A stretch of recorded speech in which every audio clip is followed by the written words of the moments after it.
ആലുവയിൽ നിന്ന് കാണാതായ 12-കാരിയെ കണ്ടെത്തിയെന്ന വാർത്ത വരുന്നു. നിസാമുദ്ദീൻ എക്സ്പ്രസ് ട്രെയിനിൽ പുണയിൽ വെച്ചാണ് കണ്ടെത്തിയത്. നമസ്കാരം. 12 വയസ്സുള്ള ഒരു പെൺകുട്ടിയെ കാണാനില്ല എന്ന വാർത്ത 3-4 ദിവസങ്ങൾക്ക് മുൻപാണ് നമ്മൾ കേട്ടത്. അപ്പോഴൊക്കെ നമ്മൾ നെഞ്ചിരിപ്പോടുകൂടി പ്രാർത്ഥിച്ചു, ദൈവമേ ആ പെൺകുട്ടിക്കൊന്നും സംഭവിക്കരുത്, എത്രയും പെട്ടെന്ന് തിരിച്ചു വരണമേ. ഇതിപ്പോൾ ഇന്നലെ ആ പെൺകുട്ടിയെ കണ്ടെത്തിയിരിക്കുകയാണ്. പൂനെയിൽ ഒരു റെയിൽവേ സ്റ്റേഷനിൽ നിന്നാണ് ആ പെൺകുട്ടിയെ കണ്ടെത്തിയിരിക്കുന്നത്. 12 വയസ്സുള്ള ആ പെൺകുട്ടിക്കൊപ്പം അവളുടെ ആൺ സുഹൃത്തും ഉണ്ടായിരുന്നു എന്നതാണ് വാർത്ത. നമ്മളൊക്കെ ഞെട്ടുകയാണ്. എനിക്കും 12 വയസ്സുള്ള ഒരു മകളുണ്ട്.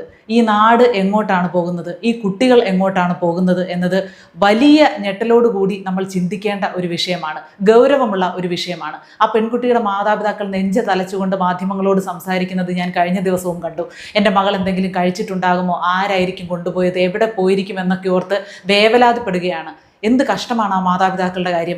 ഈ പെൺകുട്ടി രാത്രി സമയത്ത് ഒരു നോട്ട്ബുക്ക് വാങ്ങിക്കാനാണ് എന്ന് പറഞ്ഞ് വീട്ടിൽ നിന്ന് ഇറങ്ങിയതാണ്. രാത്രിയിൽ ഒന്നാമത്തെ കാര്യം, പെൺകുട്ടികൾ അങ്ങനെ ഒറ്റയ്ക്ക് വീട്ടിൽ നിന്ന് ഇറങ്ങുമ്പോൾ മാതാപിതാക്കൾ കുറച്ചുകൂടി ശ്രദ്ധിക്കേണ്ടതുണ്ട്. തൊട്ടടുത്തുള്ള വീട്ടിലേക്കാണ് പോകുന്നതെന്ന് പറഞ്ഞ് ഇറങ്ങിയാലും ആരെങ്കിലും കൂടെ പോകാൻ ഇന്നത്തെ കാലത്ത് നമ്മൾ നിർബന്ധിതരായിരിക്കുന്നു. നമുക്ക് കാലമൊക്കെ അറിയാം, കാലമൊക്കെ മാറി, കുട്ടികളൊക്കെ വളരെ ഫാസ്റ്റാണ്. നമുക്കൊക്കെ 18ഉം 19ഉം വയസ്സിൽ തോന്നിയിരുന്ന വികാരങ്ങൾ കുട്ടികൾക്ക് ഇപ്പോൾ 11ഉം 12ഉം വയസ്സിൽ തോന്നുകയാണ്. ഓപ്പോസിറ്റ് സെക്സിനോടുള്ള ഒരു അട്രാക്ഷൻ അത് കൗമാരപ്രായത്തിൽ തോന്നുന്നത് തന്നെയാണ്. പക്ഷെ ഇന്നത് വളരെ നേരത്തെ തോന്നുകയാണ്. ഹോർമോൺ വ്യതിയാനങ്ങളൊക്കെ നേരത്തെ സംഭവിക്കുകയാണ്. കുട്ടികളുടെ ശാരീരിക വളർച്ചയൊക്കെ കുറെ കൂടെ ഫാസ്റ്റായിട്ട് നടക്കുകയാണ്. അതിനനുസരിച്ച് നമ്മുടെ ടെൻഷനും കൂടുകയാണ്. ഈ പെൺകുട്ടി വീട്ടുകാരെ പറഞ്ഞു പറ്റിച്ച് ആ പയ്യൻ്റെ കൂടെ ബൈക്കിൽ പോകുന്ന, രാത്രിയിൽ പോകുന്ന CCTV ദൃശ്യങ്ങളൊക്കെ നമ്മൾ കണ്ടു. നെഞ്ചിടിക്കുകയാണ്. എന്തെങ്കിലും ഒരു അബദ്ധം സംഭവിച്ചിരുന്നെങ്കിൽ, എന്തെങ്കിലും ആരെങ്കിലും ചേർന്ന് ഈ പെൺകുട്ടിയെ അപായപ്പെടുത്താൻ ശ്രമിച്ചിരുന്നെങ്കിൽ, ജീവന് തന്നെ ഭീഷണിയുള്ള എന്തെങ്കിലും കാര്യങ്ങൾ നടന്നിരുന്നെങ്കിൽ എന്ത് ചെയ്തേനെ? ഇപ്പോൾ രക്ഷപ്പെട്ടു, നമുക്കെല്ലാം ആശ്വാസമുണ്ട്. ആ പെൺകുട്ടിയെ ജീവനോടെ കണ്ടെത്താൻ സാധിച്ചു, പരിക്കുകളൊന്നുമില്ലാതെ കണ്ടെത്താൻ സാധിച്ചു എന്നത് ഒരു വശത്ത് ആശ്വാസമാണെങ്കിലും നമ്മളെയൊക്കെ ആശങ്കയിലാഴ്ത്തുന്ന ഒരു വലിയ ചോദ്യമാണ് ഉയരുന്നത്. എങ്ങോട്ടാണ് നമ്മുടെ കുട്ടികളുടെ പോക്ക്? വെറും 12 വയസ്സ് എന്നതാണ് അതിലെ ഏറ്റവും നമ്മൾ എടുത്തു പറയേണ്ട ഒരു കാര്യം. ഇതിനെല്ലാം കാരണം കുറെ നശിച്ച സോഷ്യൽ മീഡിയ പ്ലാറ്റ്ഫോമുകളാണ്. നശിച്ച എന്ന് വിശേഷിപ്പിക്കേണ്ടി വരുന്നതിൽ ദുഃഖമുണ്ട്. എല്ലാം നല്ല രീതിയിൽ ഉപയോഗിച്ചാൽ നല്ലത് തന്നെയാണ്. പക്ഷെ എന്ത് ചെയ്യാൻ, മനുഷ്യർ പ്രത്യേകിച്ച് യുവതലമുറ അതൊക്കെ മോശമായ രീതിയിൽ ഉപയോഗിക്കാനാണ് ശ്രമിക്കുന്നത്. ഒരു പരിചയമില്ലാത്ത ആളുകളുമായി നിരന്തരം ചാറ്റുകളിൽ ഏർപ്പെടുക, ആ ചാറ്റ് ഇവരുടെ ജീവിതത്തിലെ വഴിത്തിരിവാണെന്ന് ഇവർ തെറ്റിദ്ധരിക്കുക. പ്രത്യേകിച്ച് കൗമാരപ്രായത്തിലുള്ള പെൺകുട്ടികളൊക്കെ ആണെങ്കിൽ ഒരു അട്രാക്ഷൻ തോന്നുമ്പോൾ, അല്ലെങ്കിൽ ഒരാൾ ഹായ് നിന്നെ കാണാൻ എന്ത് ഭംഗിയാ, അല്ലെങ്കിൽ എത്ര ക്യൂട്ടാ എന്നൊക്കെ പറയുമ്പോൾ ഉടനെ നിന്നോട് എനിക്ക് വളരെ ഇഷ്ടമാണ് എന്നൊക്കെ അങ്ങ് പറയുമ്പോൾ ഉടനെ തന്നെ അങ്ങ് ഫ്ലാറ്റ് ആകുകയാണ്. അയ്യോ ഈ ചേട്ടൻ എൻ്റെ മാതാപിതാക്കളെക്കാൾ എന്നെ ഇഷ്ടമാണ്, എൻ്റെ വീട്ടുകാർ പോലും എന്നെ ഇങ്ങനെ സ്നേഹിച്ചിട്ടില്ല, എൻ്റെ സുഹൃത്തുക്കൾ പോലും എന്നെ ഇങ്ങനെ സ്നേഹിച്ചിട്ടില്ല, ഞാൻ സർവ്വതും ഈ ചേട്ടന് സമർപ്പിക്കുകയാണെന്ന് പറഞ്ഞ് വിളിക്കുന്നിടത്തേക്ക് ഇറങ്ങി പോവുകയാണ്. ഒരുപക്ഷെ നേരിട്ട് ഒരിക്കൽ പോലും കാണാത്ത ആളുകളൊക്കെ ആണെങ്കിൽ ഒരു മെസ്സേജ് ചെയ്താൽ ആ മെസ്സേജിൻ്റെ പുറത്ത് ഇറങ്ങി പുറപ്പെടുകയാണ് പെൺകുട്ടികൾ. ആൺകുട്ടികളാണെങ്കിലും ശരി, ഇങ്ങനെയുള്ള കുഴികളിൽ ചെന്ന് ചാടുന്നുണ്ട്, ഹണി ട്രാപ്പുകളിൽ മനുഷ്യർ ചെന്ന് ചാടുന്നുണ്ട്.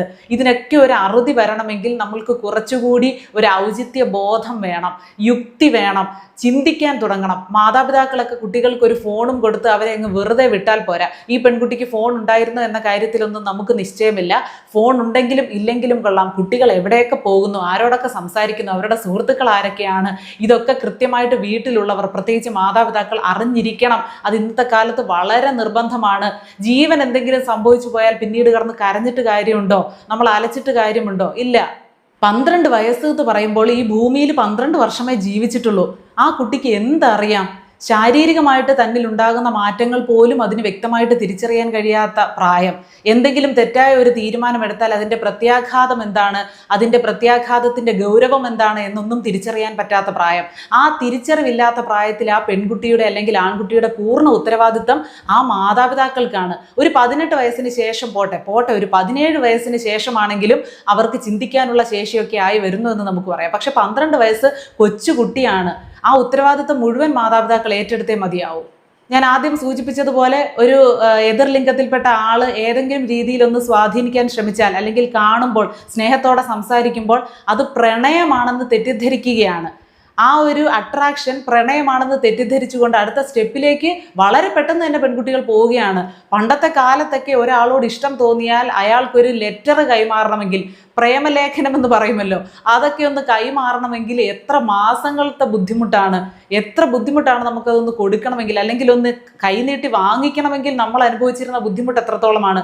പക്ഷെ ഇപ്പോഴത്തെ കുട്ടികളെല്ലാം വളരെ ഫാസ്റ്റാണ്. ഒരു ദിവസം കാണുന്നു, പരിചയപ്പെടുന്നു, നീയാണ് എൻ്റെ സോൾമേറ്റ് എന്നങ്ങ് കുട്ടികൾ തെറ്റിദ്ധരിച്ച് നിശ്ചയിക്കുകയാണ്. അതിനിടെ ശാരീരികമായിട്ട് മുതലെടുപ്പ് നടത്തുന്ന ഒരു കൂട്ടരിയ്ക്കുന്നു, മാനസികമായിട്ടും സാമ്പത്തികമായിട്ടും വൈകാരികമായിട്ടും ചൂഷണം ചെയ്യുന്ന വേറെ കൂട്ടരുകൾ ഇരിക്കുന്നു. അപ്പോൾ ഇതെല്ലാം ഇന്നത്തെ കാലത്ത് നടക്കുന്ന കാര്യങ്ങളാണ് എന്നുള്ള ബോധം കുട്ടികളുള്ള ഓരോ മാതാപിതാക്കൾക്കും ഉണ്ടായിരിക്കണം. അവരെ കൂടുതൽ ശ്രദ്ധിക്കണം. പിന്നെ ഈ പെട്ടെന്ന് പുറത്തു നിന്നുള്ള ഒരാൾക്ക് ഉള്ളിലേക്ക് കയറി പറ്റാൻ തരത്തിലുള്ള ഒരു മാനസിക സാഹചര്യം ചില പെൺകുട്ടികളിൽ ഒരുങ്ങുന്നത് സ്വന്തം മാതാപിതാക്കളിൽ നിന്ന് കൃത്യമായിട്ടുള്ള സ്നേഹം ലഭിക്കുന്നില്ല എന്ന തോന്നൽ കൂടിയാണ്. വീട്ടിൽ എന്നെ ആരും സ്നേഹിക്കുന്നില്ല, അല്ലെങ്കിൽ വീട്ടിൽ കൃത്യമായിട്ട് പരിഗണന കിട്ടാത്ത കുട്ടികൾ പുറത്തു നിന്നുള്ള ഒരു സ്നേഹത്തിലേക്ക്, അല്ലെങ്കിൽ സ്നേഹമെന്ന് തോന്നുന്ന വികാരത്തിലേക്ക്, ആ പരിഗണനയിലേക്ക് പെട്ടെന്ന് അങ്ങ് ചെന്ന് ചാടുന്നു. അവനാണ് എന്നെ സ്നേഹിക്കുന്നത്, അവന് മാത്രമേ എന്നോട് സ്നേഹമുള്ളൂ എന്നൊക്കെ പറയുന്നതിൻ്റെ കാരണം ഇതാണ്. ഇന്നലെ കണ്ട അവനാണോ അതോ ഇത്രയും നാള് ഞങ്ങളാണോ നിനക്ക് വലുതെന്ന് ചോദിക്കുമ്പോൾ അവനാണ് എന്ന് പെൺകുട്ടി തീർത്ത് പറയാൻ കാരണം ഈ വീട്ടുകാരുടെ സ്നേഹവും ലാളനയും പരിഗണനയും ഒന്നും കൃത്യമായിട്ട് അവൾ അനുഭവിക്കുന്നില്ല എന്നതാണ്.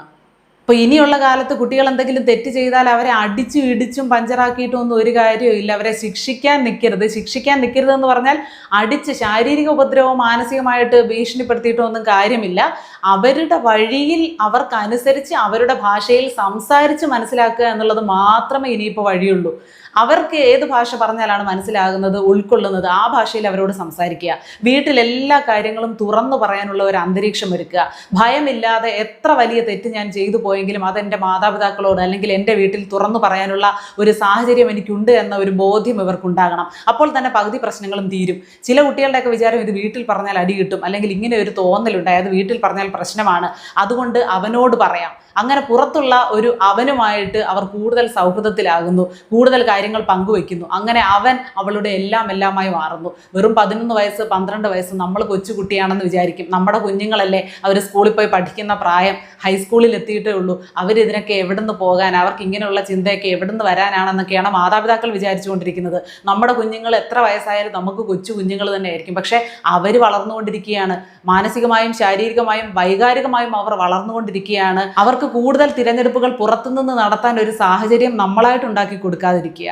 പിന്നെ ഈ 12 വയസ്സുള്ള കുട്ടികൾക്ക് എല്ലാവർക്കും ഫോണൊന്നും മാതാപിതാക്കൾ കൊടുക്കുന്നുണ്ട് എന്ന് ഞാൻ പറയുന്നില്ല. സ്വന്തമായിട്ട് ഒരു കാരണവശാലും 18 വയസ്സിന് മുൻപ് കുട്ടികൾക്ക് പഠിക്കുന്ന സമയത്ത് ഫോൺ കൊടുക്കാതിരിക്കുക. ഒരു കാരണവശാലും ബന്ധുക്കളാണെങ്കിലും സമ്മാനമായിട്ട് കൊടുക്കാമെന്ന് പറഞ്ഞാലും നിങ്ങൾ അതിനെ പ്രോത്സാഹിപ്പിക്കരുത്, കൊടുക്കരുത്. ഇനി നിങ്ങളുടെ ഫോൺ തന്നെ കൂട്ടുകാരെങ്കിലുമാണ് സംസാരിക്കുന്നത് എന്നും പറഞ്ഞ് നിത്യവും കോള് വരികയാണ്. മിക്കവാറും ഒരു നമ്പറിൽ നിന്ന് കൂട്ടുകാരിയാണ് എന്ന പേരിൽ ഒരു കോള് വരുന്നു. അപ്പോൾ അവരാരോടാണ് സംസാരിക്കുന്നത്? കൂട്ടുകാരിയോട് തന്നെയാണോ സംസാരിക്കുന്നത്?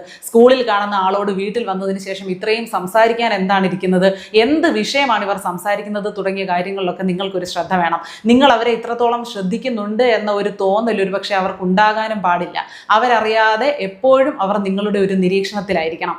അതുകൂടാതെ എന്തെങ്കിലും ഒരു മിസ്റ്റേക്കിലേക്ക് കുട്ടി പോകുന്നു എന്ന് തോന്നിയാൽ, അല്ലെങ്കിൽ ഓപ്പോസിറ്റ് സെക്സിനോട് ഒരു അട്രാക്ഷൻ തോന്നുന്നുണ്ട്, അല്ലെങ്കിൽ കുട്ടി ഒരു പ്രേമമെന്ന് തെറ്റിദ്ധരിക്കുന്ന വികാരത്തിലേക്ക് നീങ്ങുന്നുണ്ട് എന്നൊക്കെ നിങ്ങൾക്കൊരു സംശയം തോന്നിയാൽ അത് തുറന്നവരോട് സംസാരിക്കുക. ഈ പ്രായത്തിൽ ഇങ്ങനെയുള്ള മാനസിക ചാബല്യങ്ങളൊക്കെ ഉണ്ടാകും, ഇങ്ങനെയുള്ള തോന്നലുണ്ടാകും. ശരീരത്തിൽ പല ഹോർമോണുകളുടെയും ഒക്കെ വ്യത്യാസമൊക്കെ നടക്കുന്ന സമയമാണ്. ആ സമയത്ത് എല്ലാവർക്കും ഇങ്ങനെയൊക്കെ തോന്നുന്നതാണ്. പക്ഷേ ഇത് അടുത്ത സ്റ്റെപ്പിലേക്കുള്ള ഒരു പോക്കായിട്ട് നിങ്ങൾ കാണരുത്. ഇതിന് ഇനിയും സമയമുണ്ട്. പ്രേമം എന്ന വികാരമൊക്കെ തോന്നാൻ ഇനിയും കുറേ വർഷങ്ങൾ കൂടി കഴിയണം.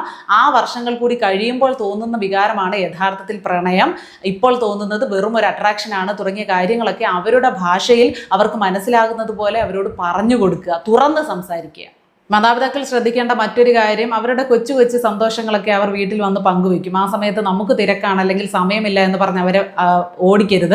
അവരുടെ സന്തോഷങ്ങൾ കേൾക്കാനിരിക്കുക. അവർ സംസാരിക്കാൻ വരുന്നത് കേൾക്കാൻ വേണ്ടി സമയം കണ്ടെത്തുക. നമുക്ക് എത്ര വലിയ തിരക്കാണെങ്കിലും നമ്മുടെ കുഞ്ഞുങ്ങൾക്ക് വേണ്ടിയല്ലേ ജീവിക്കുന്നത്.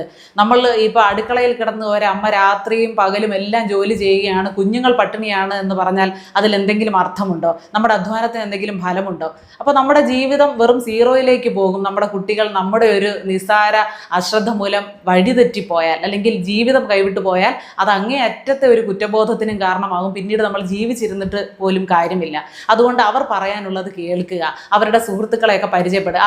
ഏതൊക്കെയാണ് നിന്റെ ഫ്രണ്ട്സ്, ഞാനും കൂടെ കാണട്ടെ, അവരെയൊക്കെ ഒരു ദിവസം കണ്ട് അവരോടൊക്കെ എനിക്കൊന്ന് സംസാരിക്കാൻ ആഗ്രഹമുണ്ട് തുടങ്ങിയ കാര്യങ്ങളിൽ കൂടുതൽ നമ്മളൊരു ഇൻട്രസ്റ്റ് കാണിക്കണം, ഇവരുടെ സുഹൃത്തുക്കളെ പരിചയപ്പെടാനൊക്കെ. അപ്പോൾ കുട്ടികൾക്കുള്ളിൽ ഒരു ചിന്ത കാണും, എൻ്റെ മാതാപിതാക്കൾക്ക് എൻ്റെ കാര്യത്തിൽ നല്ല പരിഗണനയാണ്, എനിക്ക് ഏറ്റവും കൂടുതൽ സ്നേഹവും ലാളനയും പരിഗണനയും കിട്ടുന്നത് എൻ്റെ വീട്ടിൽ നിന്നാണ്, മറ്റൊരിടത്ത് നിന്നും എനിക്ക് ഇത്രയും സുരക്ഷിതത്വം കിട്ടില്ല, ഞാൻ ഏറ്റവും സുരക്ഷയായിരിക്കുന്നത് എൻ്റെ വീട്ടിലാണ് തുടങ്ങിയ കാര്യങ്ങളൊക്കെ കുട്ടിക്ക് സ്വന്തം അനുഭവത്തിലൂടെ ബോധ്യപ്പെടണം. അപ്പോൾ അവളുടെ വീട് വിട്ട് എങ്ങോട്ടേക്കും പോകില്ല. എന്തായാലും വലിയ ആശങ്കയാണ് ഇങ്ങനെ കുട്ടികൾ ഇങ്ങനെ ഒരു പ്രവണത കാണിക്കുന്നത്.